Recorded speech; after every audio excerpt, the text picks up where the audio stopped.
Hi, everyone. I am Violette Ayala, the founder of FemCity, and you're joining us for our Wednesday Wisdom series. I'm really excited today to have with us Nicole Bolen, actually Nicole Woodcox Bolen. She is from our FemCity Global Program, and she is an expert when it comes to mental health. So we're going to talk about that today because we have so many femmes who have requested us to continue the conversation on mental health. And Nicole is just such an amazing human. I've gotten a chance to not only hang out with her virtually in our global program, but also in real life. She attended our FemCity Global Retreat in Miami last year, and it was just really wonderful to meet her in person. Thank you so much, Nicole, for joining us today. Yes, I'm so grateful to be here and spread the message of mental health that I can do, that I love to do. Exactly. So Nicole Woodcox Bolen is a licensed clinical social worker, and she's also a therapist and speaker. And and going back to what you just said right now, Nicole, is like, mental health. I'm so happy that it is now a buzzword. I'm sure in your industry, you guys have been waiting for it to become a buzzword, so that people can talk about it and then find solutions and help others. Because I find that it's the last couple of years have been so incredibly stressful, and we're kind Yeah. of we're getting back into like a sense of normalcy, and it's so nice to see each other in real life. But there are still that looming effect. I feel that we're still kind of going through bouts of trauma from what we've just gone through the last couple of years. Um, I was gonna say, what are some activities that you have found that really help when it comes to mental health? I mean, this is your expertise, this is your industry. What are some of those activities that femmes can take on, especially since many of our femmes are small business owners also? Yes. So I'm kind of on this mission of sharing the message of being untethered to the shoulds. When I say the shoulds, this is talking about societal norms, social media norms. You should be doing this. You should be posting every day. Your business should look this way. Blah blah blah blah blah. And we always get caught shitting on ourselves. Yeah. And and the reason I want to help people get untethered to that is because a lot of times we get so caught up in everyone else's voices that we forget and get disconnected from our own voice and our own story and our own purpose.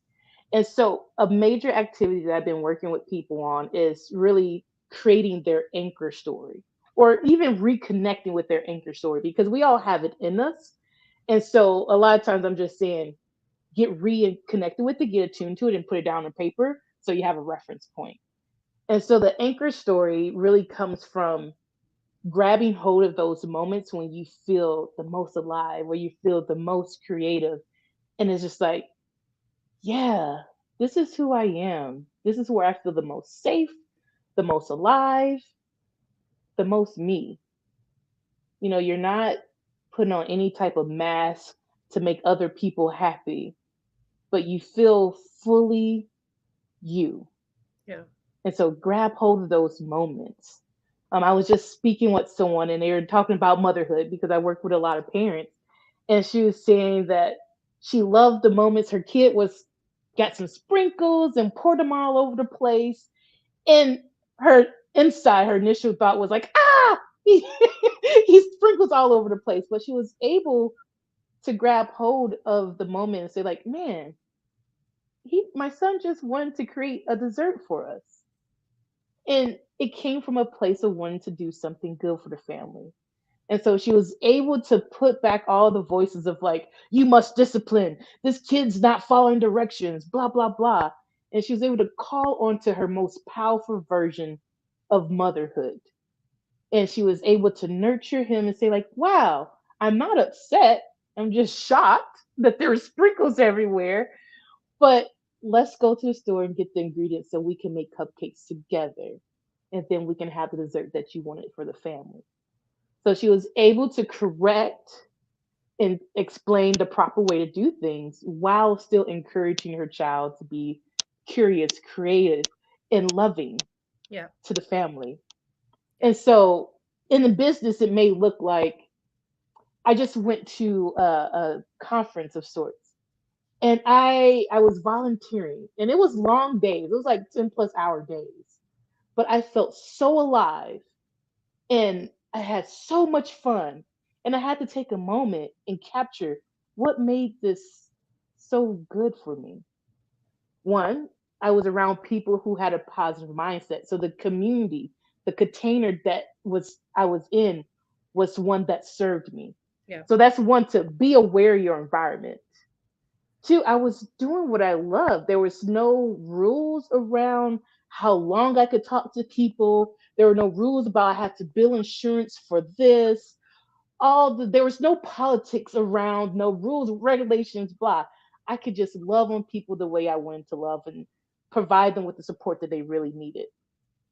And it got me thinking, like, oh, that is when I'm my most alive in business, when I can serve people in an unregulated way. There- and so now I'm actually in the process of recreating my anchor story for my business so that I can make the business decisions that serve me the best, instead of saying, oh, I want to provide this and take this insurance company to provide excess and do this group and do that group and blah blah blah, but it doesn't bring me joy anymore. And so then I'm getting caught up in the shoulds of being a therapist that provides access to people instead Yeah. of actually serving my life purpose, my life vision. And so that was a lot of words to really just say, really reconnect with yourself and grab those moments when you feel the most alive and write it and put it on paper so that you can remember that, Yeah. so that you can really be walking in your most powerful version of self. Yeah.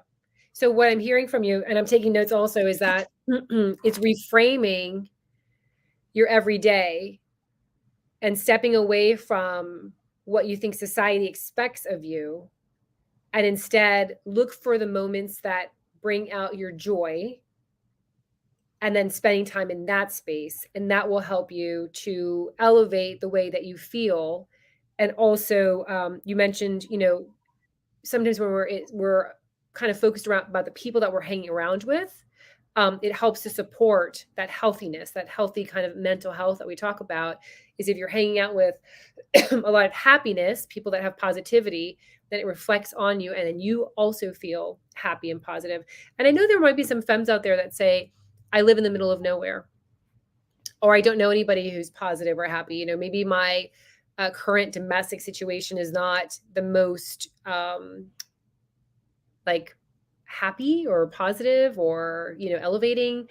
And I remember being in that situation. So I would say also, maybe let me know if this is right or wrong, but you can access then, like, TV shows. Like, I generally watch TV shows that are happy, or I listen to podcasts that are happy, or happy music, or I read happy books. So you may not have that around you, but if you have access to some supplemental ways to bring out more positivity into your life, that will actually help, I think, to balance out if you're not in a good state, whether it's your job or your household or a combination of both. What are your thoughts on that? Does that seem to help? Yes, yes. So if you can't get out to a physical community, really be intentional with how you're curating your space. Yeah. So I have a playlist for everything. So I have a playlist where my energy is down. And that's my energy building playlist. I have a specific playlist when I'm working out and I need to process something. Yeah. I have that in that playlist. I have a playlist when I'm working out and I just want to just jam out and have fun and keep the joy up. I have that as a playlist. And then I'm very intentional with the shows that I watch on TV. I mean, I feel like around 2020, the end of 2020 or 2021, I stopped watching the news. And Yeah. so I still get the news that I need to have, but it's in very bite-sized pieces. I'm very intentional who I'm getting it from, those Yeah. types of things. The books I read, the podcasts I listen to, I'm very intentional with what I'm allowing into my mental space. Yeah. Just because things are so fragile right now. And because I'm getting all types of energy. Sorry, I'm getting a buzzing in my ear pod. So I'm like, because I get so much, a variety of energies every day in the work that I do. I have to be intentional with how I'm decompressing and how I maintain my home space so that the other people's stories aren't clinging onto me. Yeah. So we have some love that came through from Erin. I just want to give her a shout out. She's also one of our FemCity Global members. I know you know her. She said, love this. And then she also added, I've never met a femme in real life, and yet they inspire and bring me light all the time. So going back to, Right. sometimes we are not as blessed as others, meaning that we don't have that physical connection in real life connection, but it can be possible through virtual space.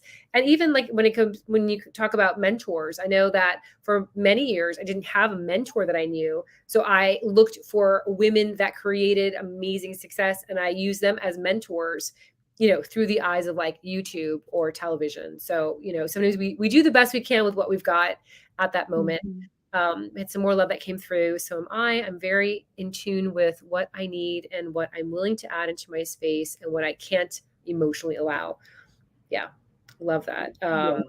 More from Erin. Yes, I've had to say no to a couple of popular books and TV shows because the tone of them is too heavy and impact my spirit negatively. That's a whole other thing. So I know someone who is in my family, and she watches all these like super crime shows all the time, and then she's scared to leave her house in Miami. And I'm like, yeah, because you're watching all these crime Yes. shows all day. Like, you know what I mean? Like, yes, I know crime happens, but I'm with you. I stopped watching news, and I stopped watching TV quite some time ago because I found like most TV shows a couple years ago. I don't know about now because I don't watch TV anymore, but they were Mhm. always women fighting with other women, and I just didn't want to have that in my space, like fighting over a man or fighting over a job or fighting over like who looks better. And I was like, this is just not healthy for me.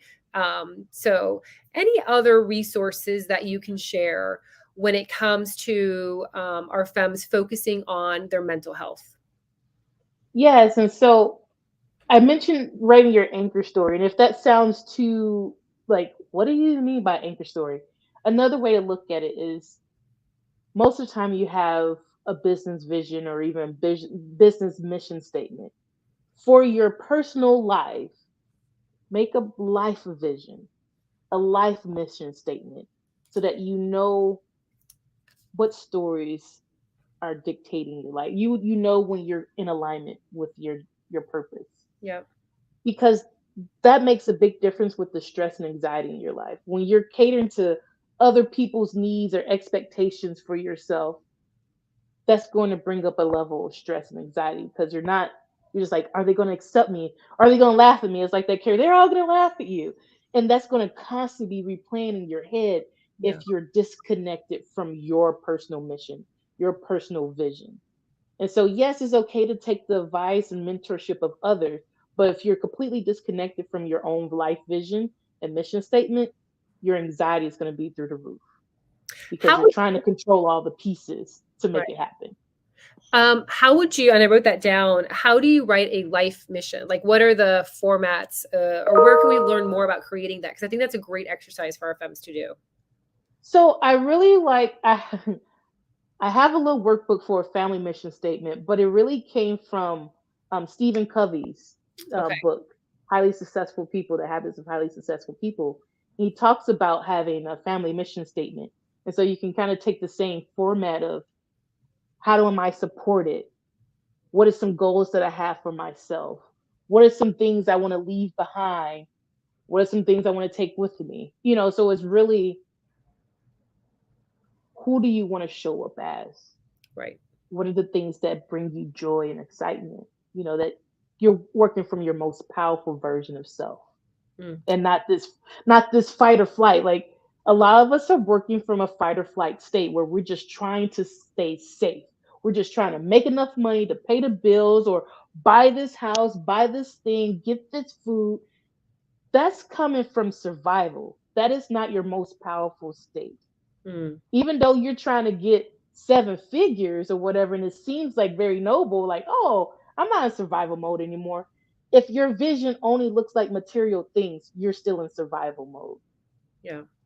Until your vision really starts to grow, I'm like, I want to serve the world. I want to build this orphanage or whatever it is. Till it is the mission is outside of yourself and material things, you're still working from fight or flight. That's not a powerful state to be in. Yeah. And of course, if you're working from the state, your stress and anxiety is going to be high. That's so powerful. Wow. Well, thank you so much. And I used to be obsessed with Stephen Covey back in the day, right? Like I read his books. That was one. It's all coming back to me now. Yeah. And added more. Bigger mission, dream the impossible dream. Thank you so much, Yes. Erin. Nicole, thank you so much for taking the time of your day out of your day today to share with us really great wisdom. It actually helped me quite a bit also. Like I always come into these things like, I don't know if I'm going to learn anything, but I always do. I always learn something and I find it to be so powerful. So I really am grateful that you're in our community and that you took the time today to share with us your expertise. How can Femmes find you to learn more about the work you're doing in this world?